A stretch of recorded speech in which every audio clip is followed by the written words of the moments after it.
Hi guys, എല്ലാവർക്കും സുഖമല്ലേ? ഇന്ന് നമ്മൾ ഒരു ബ്രേക്ക്ഫാസ്റ്റ് റെസിപ്പിയാണ് കേട്ടോ റെഡിയാക്കാൻ പോകുന്നത്.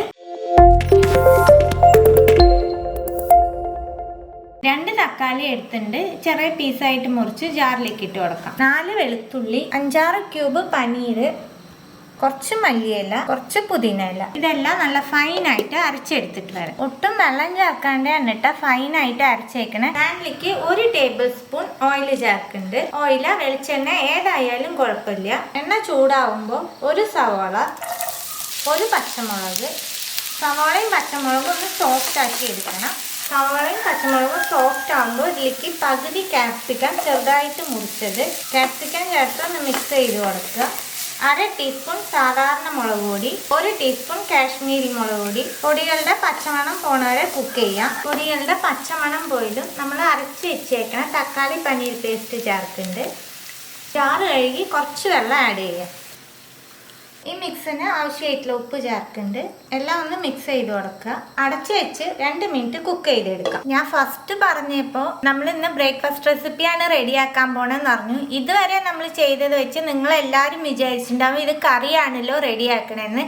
അല്ലാട്ടാ, നമ്മൾ ബ്രേക്ക്ഫാസ്റ്റ് തന്നെയാണ് റെഡിയാക്കണേ. കുറച്ച് ദോശമാവ് എടുത്തിട്ടുണ്ട്. നമ്മൾ എപ്പോഴും ഒരുപോലെ ദോശ ഉണ്ടാക്കാണ്ട് ഇതുപോലെ കുറച്ച് വെറൈറ്റി ആയിട്ടൊക്കെ ഉണ്ടാക്കി കൊടുത്താൽ പിള്ളേർക്കായാലും വീട്ടിലുള്ളവർക്ക് ഒരുപാട് ഇഷ്ടമാവും. അപ്പം ഇനി നമ്മൾ എങ്ങനെയാണ് ദോശ റെഡിയാക്കാൻ പോകണം എന്നുള്ളതാണ് കാണിക്കാൻ പോണത്. തക്കാളി പേസ്റ്റ് ചേർത്ത് നല്ലോണം കുക്കായി എണ്ണയൊക്കെ നല്ലോണം തെളിഞ്ഞ് വന്നിട്ടുണ്ട്. ഒന്ന് മിക്സ് ചെയ്ത് കൊടുക്കുക.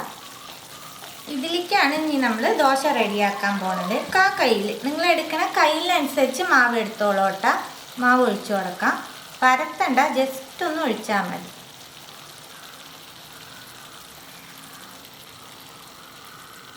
അടച്ച് വെച്ച് വേവിച്ചെടുക്കാം. മാവ് ഒഴിച്ച് ദോശ റെഡിയായിട്ടുണ്ട്.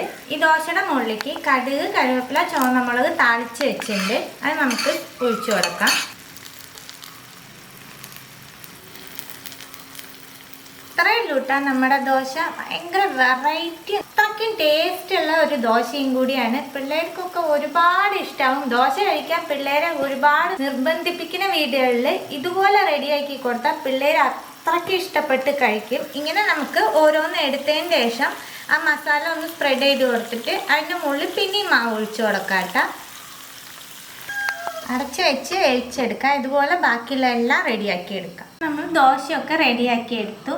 തീർച്ചയായിട്ടും എല്ലാവരും ഇതുപോലെ ഒന്ന് ട്രൈ ചെയ്ത് നോക്കണം. എല്ലാവർക്കും ഒരുപാട് ഇഷ്ടമാവും. പുതിയൊരു റെസിപ്പി ആയിട്ട് അടുത്ത വീഡിയോയിൽ കാണാം. See you. Bye.